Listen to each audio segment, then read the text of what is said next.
آپ جیسا اس دنیا میں کوئی نہیں آیا، کیونکہ رب نے آپ جیسا دنیا میں پھر کسی کو نہ بنایا۔ ایک اور جگہ سیدی اعلیٰ حضرت لکھتے ہیں، وہ خدا نے ہے مرتبہ تجھ کو دیا، نہ کسی کو ملے نہ کسی کو ملا، کہ کلام مجید نے کھائی شہا، تیرے شہر و کلام و بقا کی قسم، تیرا مسند ناز عرش بری، تیرا محرم راز روح امی، تو ہی سرور ہر دو جہاں ہے شہا، تیرا مثل نہیں ہے خدا کی قسم۔ اللہ نے اپنے حبیب کو با کمال بنایا، ایسا بنایا، سبحان اللہ۔ ایک اور جگہ سیدی اعلیٰ حضرت لکھتے ہیں، خام اے قدرت کا حسن دستکاری واہ واہ، خام اے قدرت کا حسن دستکاری واہ واہ، کیا ہی تصویر اپنے پیارے کی سواری واہ واہ۔ تو نبی پاک علیہ الصلوۃ والسلام کی شان ہم کیا بیان کریں، اور جب خاص طور پہ نبی پاک کے میراکلز کی بات کی جائے، معجزات مصطفیٰ صلی اللہ تعالی علیہ وسلم کی بات کی جائے، جب جب سنے ایمان تازہ ہو جاتا ہے۔ یاد رہے، ہر نبی علیہ الصلوۃ والسلام کو اللہ نے معجزہ دیا، ٹھیک ہے، نبوت کے اظہار کی دلیل کے لیے معجزات عطا کیے، مگر نبی پاک علیہ الصلوۃ والسلام کی شان دیکھیں کہ حضرت آدم سے لے کر پیارے آقا علیہ الصلوۃ والسلام سے پہلے تک جتنے انبیاء گزرے، ان سب کو جتنے معجزات دیے گئے، نبی پاک کو ان سب کا مجموعہ عطا فرمایا، ٹوٹل آف دیٹ۔ اور صرف وہی نہیں، بلکہ کچھ ایکسکلوسیو نبی پاک کو خاص طور پر کچھ ایسے معجزات دیے جو اس سے پہلے کسی کو نہیں دیے گئے۔ اللہ اکبر، اتنی شان، اتنے معجزات کہ ہم بیان کرتے جائیں تو وقت ختم ہو سکتا ہے، کئی راتیں گزر جائیں گی، لیکن ٹاپک جو میں نے چنا ہے کہ کئی راتیں چاہیے، کئی دن چاہیے، بلکہ سچی باتیں زندگیاں ختم ہو جائیں، مگر نبی پاک علیہ الصلوۃ والسلام کا چرچا، ان کی بات کمپلیٹ نہیں ہو سکتی۔ شاعر لکھتے ہیں نا، زندگیاں ختم ہوئیں اور قلم ٹوٹ گئے، آقا تیرے اوصاف کا ایک باب بھی پورا نہ ہوا۔ آپ کے اوصاف کو ہم کیسے کنکلوڈ کر سکتے ہیں؟ مگر جو میں ٹاپک آج آپ کے سامنے رکھنا چاہتا ہوں، whenever we talk about the miracles of Rasulullah صلی اللہ علیہ وسلم، سبحان اللہ، there are extraordinary، اتنے شاندار معجزات ہیں کہ عقل حیران ہو جاتی ہے کہ اللہ نے اپنے حبیب کو کیسے کیسے پاور دیے، اسپرچول پاور بھی دیا، فزیکل پاور بھی دیا، آپ کی زبان میں بھی تاثیر دی، آپ کی نگاہیں بھی باکمال ہیں۔ اللہ اکبر۔ میں نبی پاک کی جوانی اور جوبن کی بات نہیں کرتا، ایک ہی میراکل کو بات کرتے ہیں کہ پیارے آقا علیہ الصلوۃ والسلام جھولے میں ہیں۔ جھولے میں بچہ جو ہوتا ہے، نارمل بچہ، ہمارے بچے تو بڑے کمزور سے، ان کی تو کہتے ہیں گردن پر بھی ہاتھ رکھو ورنہ گردن بھی لڑک جائے گی، ذرا بڑا کمزور سا ہوتا ہے بچہ، ٹھیک ہے نا۔ حضرت عباس رضی اللہ تعالیٰ عنہ نبی پاک علیہ الصلوۃ والسلام کے چچا ہیں، یہ بعد میں ایمان لائے، ٹھیک ہے۔ جب یہ ایمان لائے نا تو کہتے حضور ایمان تو ابھی لایا ہوں، مگر آپ کی طرف سے مجھے خاموش اسلام کی دعوت پہلے ہی مل گئی تھی، میں انسپریشن تو میں نے آپ سے پہلے ہی حاصل کر لی تھی۔ جب آپ جھولے میں تھے یا رسول اللہ صلی اللہ تعالیٰ علیہ وسلم، میں آپ کو دیکھتا تھا، آپ جس طرف انگلی اٹھاتے تھے چاند اس طرف ہو جاتا تھا، آپ جدھر اشارہ کرتے تھے چاند اس طرف جاتا تھا، میں نے جھولے میں آپ کا یہ کمال دیکھ لیا تھا، ایمان تو بعد میں لایا۔ اللہ اکبر۔ نبی پاک علیہ الصلوۃ والسلام سے ان کے چچا کہہ رہے ہیں۔ اب چھوٹا سا باریک سا نقطہ پیش کر رہا ہوں، بہت سارے لوگ یہاں بیٹھے ہیں، ہمارے بزرگ جب ہمیں ملتے ہیں تو ہمیں کہتے ہیں بچپن میں تم یہ کرتے تھے، ہم کہتے ہیں اچھا بھائی کرتے ہوں گے، ہمیں تو یاد نہیں، ہم تو چھوٹے تھے، بچپن کی باتیں ہمیں تو نہیں پتا ہوتی، ہمارے بزرگ ہمیں بتا رہے ہوتے ہیں۔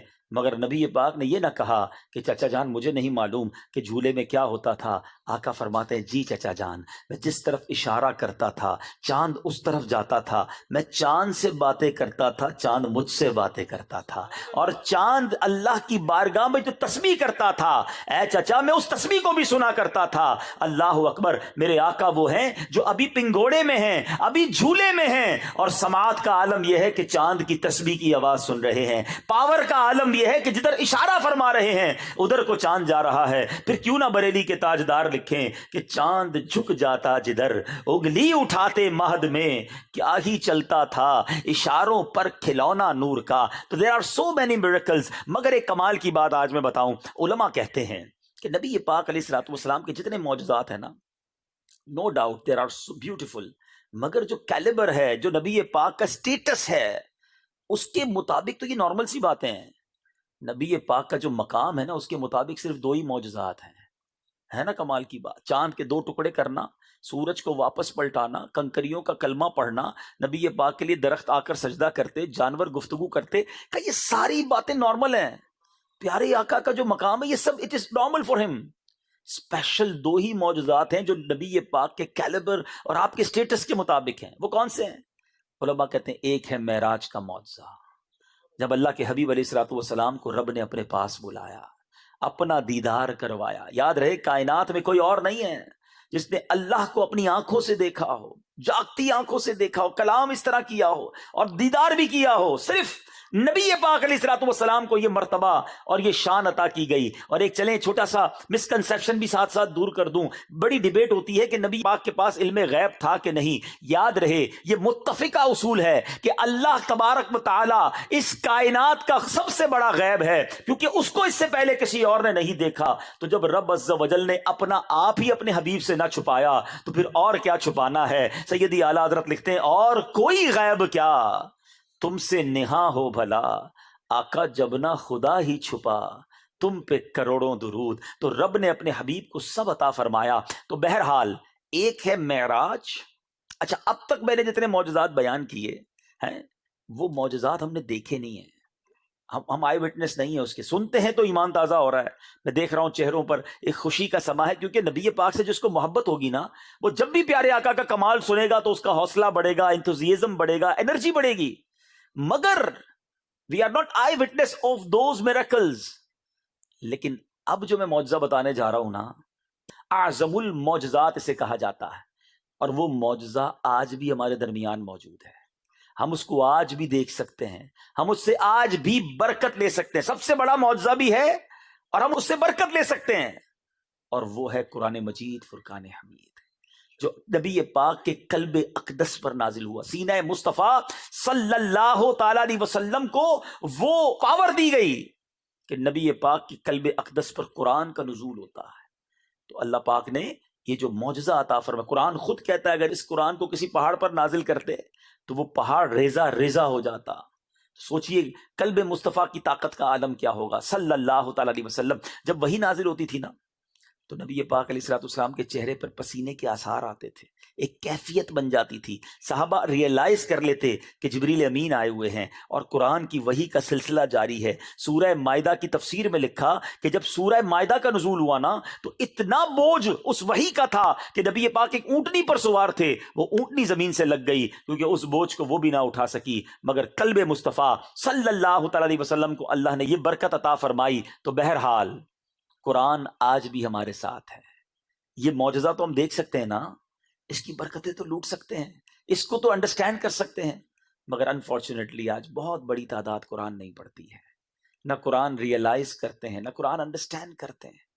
خدا را ایسا نہ کریں، قرآن کے بغیر زندگی اچھی نہیں ہے۔ آج بہت سارے جتنے بیٹھے ہیں بھائی بیٹھے ہیں، میری بہنیں پردے میں بیٹھی ہیں، سب کے پاس موبائل فون ہوتا ہے، اور ہمارے موبائل میں ڈفرینٹ سافٹ ویئرز ہوتے ہیں، ٹھیک ہے، and some time we open softwares daily so many times, 40 بار 50 بار 100 بار موبائل میں سافٹ ویئر کھول رہے ہوتے ہیں۔ اگر آپ سے میں پوچھوں کہ بتائیں لاسٹ قرآن کب اوپن کیا تھا، شاید بہت سو کے پاس یہ جواب ہوگا کہ لاسٹ رمضان میں قرآن پڑھا تھا۔ اچھا اب کب قرآن اوپن کریں گے؟ نیکسٹ رمضان میں، سال میں ایک بار قرآن۔ اچھا قرآن کا استعمال ہے ہمارا بڑا زبردست ہے، وہ کیا ہے، جب نئی کا کاروبار کھولنا ہے، نئی دکان لینی ہے، نئی فیکٹری لگانی، قرآن خوانی کرنی ہے، ادھر ایک نیا قرآن خرید کر ادھر برکت کے لیے رکھنا ہے، جیسے ہی نیا گھر بنے گا اس میں قرآن خوانی ہوگی، قرآن رکھ دیں گے، دیٹس اٹ۔ قرآن اس لیے ہے، اس میں کیا پیغام ہے، کیا میسج ہے، ہمارے لیے کیا لرننگ ہے، وہ کون پڑھے گا، کون سیکھے گا؟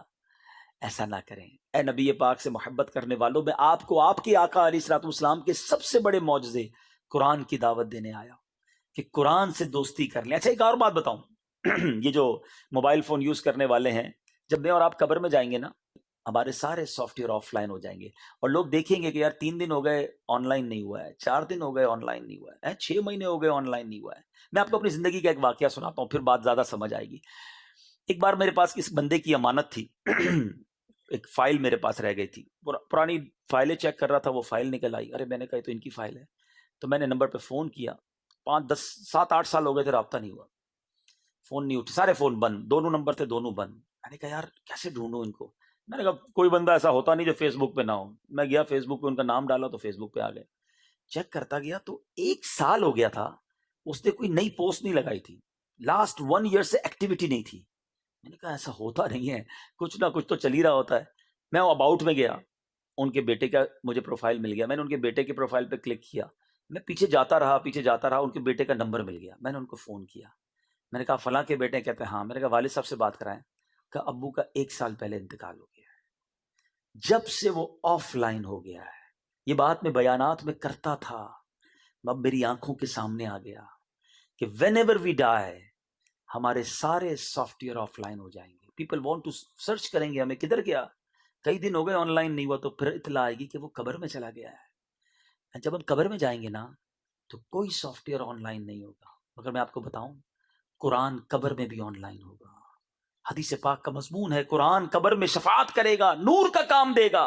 خوش نصیب ہوں گے جو اتنا قرآن سے محبت کرنے والے، واقعات ملتے ہیں کہ وہ قبر میں جا کر بھی تلاوت کرتے ہیں.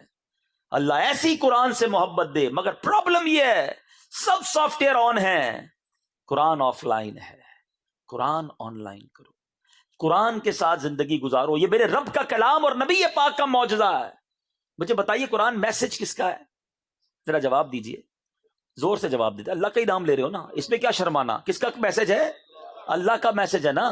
آپ پڑھے لکھے لوگ ہیں، کاروباری لوگ ہیں، آپ کی زندگی میں میسجز کی بڑی پریورٹی ہوتی ہے. بزنس مین کا آپ کے کسٹمر کا میسج آ جائے آپ فوراً رپلائی دیتے ہیں. کچھ لوگوں نے باکس پریورٹی ای میل رکھی ہوتی ہے کہ اس کی میل فوراً رپلائی جانی چاہیے، اس کا جواب فوراً جانا چاہیے. فیملی کا گروپ الگ ہوتا ہے، ان کو جلدی جواب جانا چاہیے. ان نون نمبرز بعد میں دیکھوں گا، پریورٹی نمبرز پہلے. لائف ہم نے اس طرح اپنی جس کو کہ ڈسٹریبیوٹ کیا ہوا ہے. ساری دنیا کے میسجز دینے کا جواب کا ٹائم ہے، اللہ کا پیغام پڑھنے کا ہی ٹائم نہیں ہے. قرآن اللہ کا پیغام میرے اور آپ کے لیے ہے. یو نو واٹ ایور اللہ تبارک و تعالیٰ سیڈ اس ان قرآن، ہمیں معلوم ہے. آپ کو معلوم ہے قرآن میں اپروکسیمیٹلی 88 یا 89 ٹائمز اللہ سبحانہ و تعالیٰ نے ڈائریکٹلی مجھ سے اور آپ سے بات کی ہے. یا ایھا الذین آمنو کہہ کر، اے ایمان والو، او یو بلیورز. کون ہے ایمان والے؟ ہم ہیں نا. آپ سے اور مجھ سے بات کی ہے. ٹھیک ہے قرآن پاک کا پورا 30 پارہ سارے رکوع پڑھنا سمجھنا ضروری تھا، مگر ایٹ لیسٹ یہ کیا 80-90 آیتیں نہیں پڑھ سکتے تھے ہم کہ جناب اس کا ترجمہ پڑھتا، تفسیر پڑھتا، کسی عالم دین سے رجوع کرتا کہ مجھے بتائیے تو صحیح، میں مسلمان ہوں، 40 سال کا ہو گیا، 50 سال کا ہو گیا، اللہ نے قرآن